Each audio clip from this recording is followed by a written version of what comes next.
memberikan informasi kepada 10 orang petani. Tidak nabati. Kalau misalnya untuk jamur, Jelaskan kalau untuk pengendalian jamur, kasih yang apa namanya? Kasih yang panas.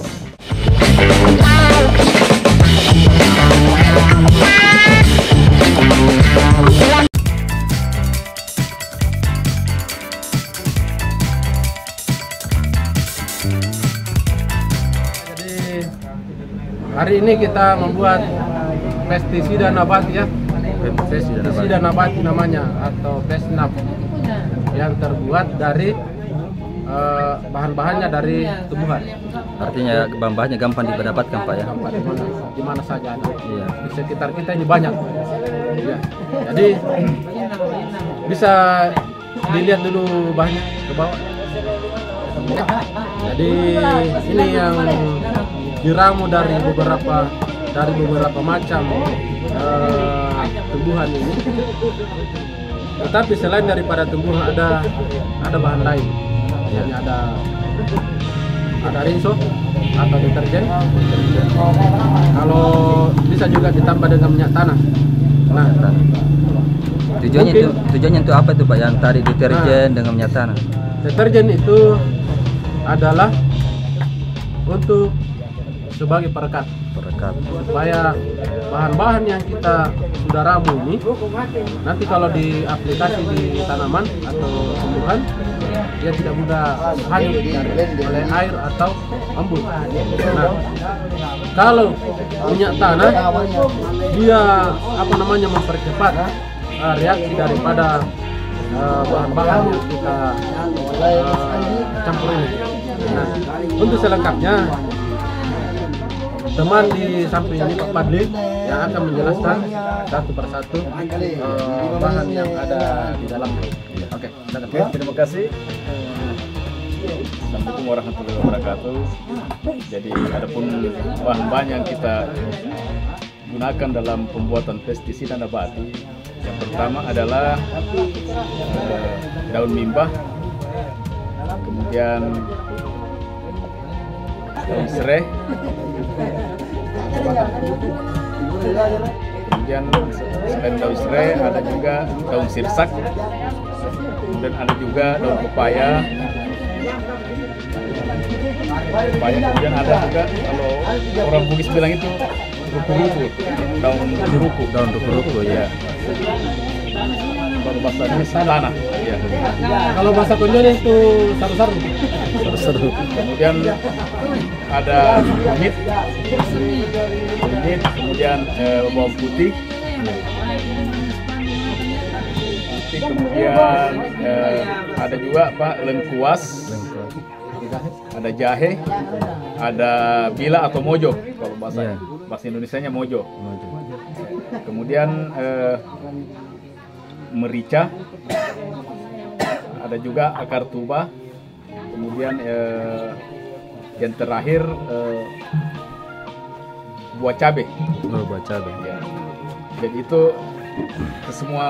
kesemuanya itu kita campur, diolah menjadi pestisida nabati. Jadi adapun kelebihan daripada pestisida nabati, yang pertama dia itu ramah lingkungan. Kemudian bahannya itu mudah didapatkan di sekitar kita atau di sekitar kebun. Kemudian kelebihannya lagi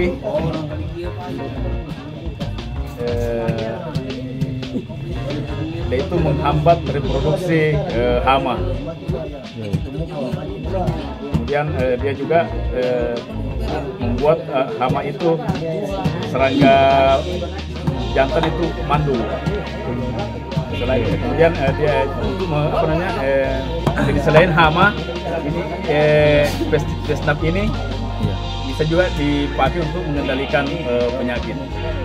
Jadi sudah ada beberapa jenis bahan-bahan yang kita buat sebagai pestisida nabati. Jadi untuk tanaman apa yang cocoknya nih ya Pak yang bisa kita gunakan ini? Jadi hampir semua jenis tanaman yang Jadi semua jenis tanaman yang bisa kita pakai untuk mengendalikan pestisida. Jadi selain daripada tanaman perkebunan, contohnya lada atau merica, bisa diaplikasikan juga di tanaman padi, atau cabai atau sejenis tanaman hortikultura atau sayuran. Jadi untuk setelah diolah ini Pak, difermentasi berapa hari kira-kira nih Pak ya, baru bisa digunakan? Jadi setelah kita olah, ini bisa kita difermentasi selama 1 hari atau bahkan bisa sampai 1 minggu. Yang penting dia tidak terkena sinar matahari langsung. Jadi bisa terkena sinar matahari langsung. Nah, kemudian ada juga kelemahannya nih pestisida nabati. Yang pertama itu tadi dia tidak tahan terkena sinar matahari. Kemudian daya kerjanya lambat, beda dengan kalau racun-racun kimia. Iya. Untuk waktu penyemprotannya? Oh ya, waktu penyemprotannya itu bisa pagi atau sore. Pagi atau sore. Jadi kalau pestisida nabati interval waktunya itu dalam 1 minggu bisa 2-3 kali pengaplikasian. Beda dengan kalau yang racun kimia. Jadi untuk dosisnya dalam per tangkinya bisa dijelaskan juga? Kalau dosis untuk per tangki bisa 1-2 gelas aqua. Jadi kalau masalah dosis tidak ada masalah kalau lebih. Beda kalau yang kimia. Artinya bisa lebih daripada ukuran yang tersebut ya. Bisa ada tambahan Pak? Ya, sekira untuk sementara dari saya, mungkin ada dari rekan saya itu Adi Suryani bisa menambahkan. Assalamualaikum warahmatullahi wabarakatuh. Terima kasih Pak. Hari ini kita berada di Maju Bersama ya. Maju Bersama. Hari ini kita sudah mengadakan praktek pembuatan pestisida. Jadi sebagaimana kita tahu bahwa pestisida nabati itu adalah satu pestisida yang ada di hanya kita bisa perlu untuk pemula itu dan itu dijelaskan bahwa pestisida nabati ini mempunyai kekurangan dan kelebihan. Masing-masing mempunyai kekurangan dan kelebihan. Yang mana kekurangannya adalah dia tidak praktis karena tidak mungkin kita kalau mau lokasi kita bawa berupa rumput atau apa. Beda dengan pestisida kimia. Kalau pestisida kimia kita bisa bawa kalengnya atau kemasannya. Terus kalau pestisida kimia ini pestisida nabati terutama untuk hama-hama pemisah.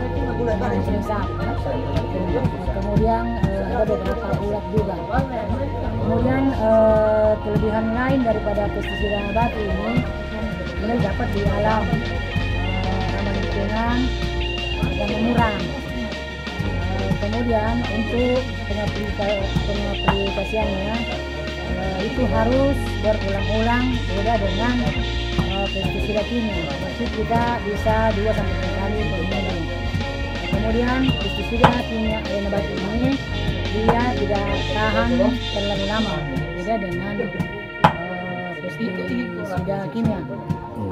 Jadi untuk hari ini mungkin untuk praktek pembuatan pestisida nabati ini mudah-mudahan peserta bisa fermentasi dulu dan mudah-mudahan bisa dimanfaatkan sekitar 2-3 hari ke depan. Terima kasih. Pestisida nabati yang pertama adalah mimba. Seperti ini mimba. Jadi ini mimba mulai dari daun, buah, batangnya itu digunakan semua. Jadi ini satu mimba ini semua jenis hama dia kendalikan. Bahkan dia pun bisa juga mengendalikan penyakit.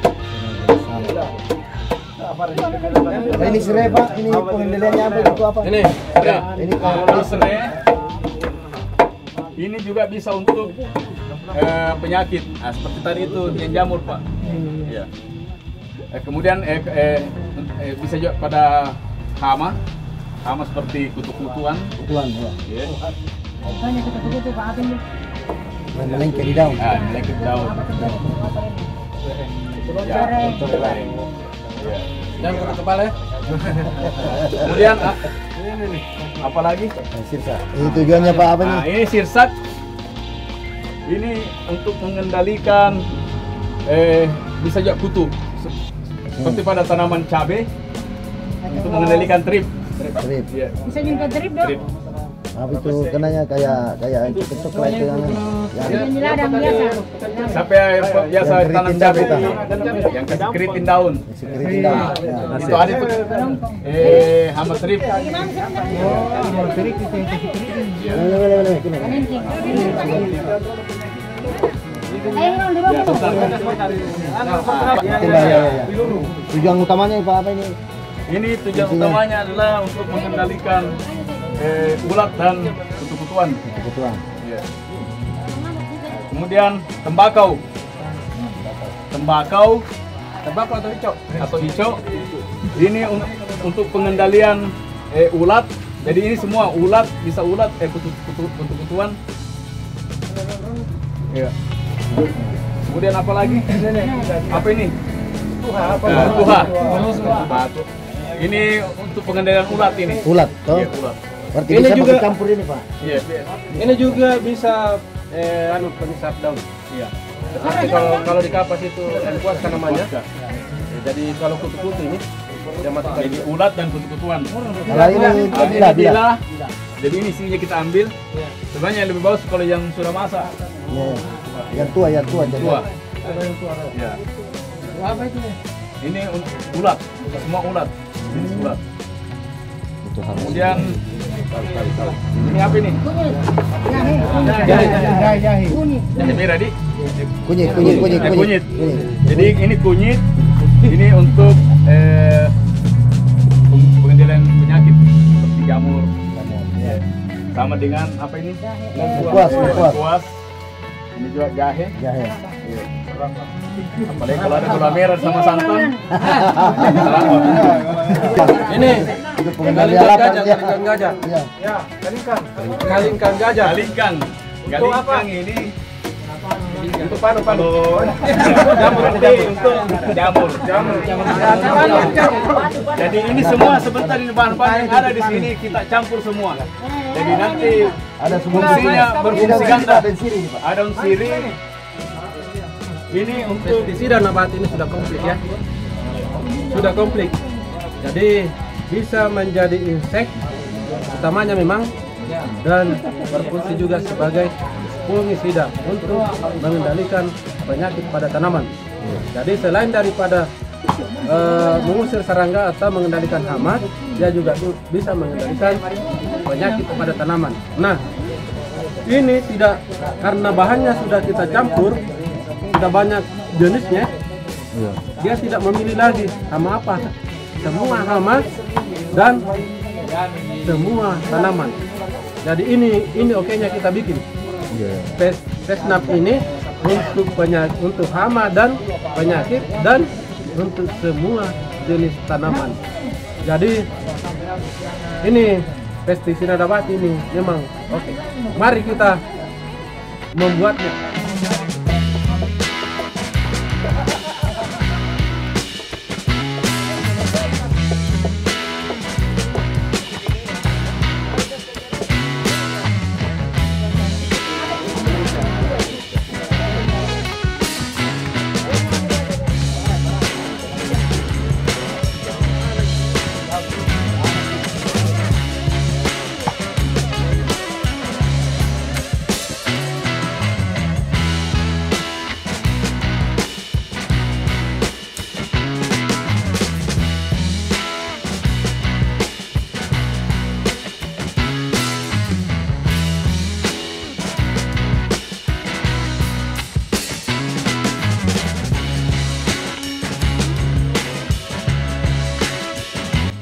Iya, sekarang racun nabatinya sudah ditutup untuk difermentasi.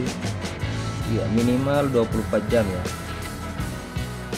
Jadi mohon maaf atas segala kekurangan. Terima kasih atas segala perhatiannya. Kami ucapkan Komando Kabilah ya. Assalamualaikum warahmatullahi wabarakatuh. Waalaikumsalam warahmatullahi wabarakatuh. Sampai di penutupan itu ada dia bawa kita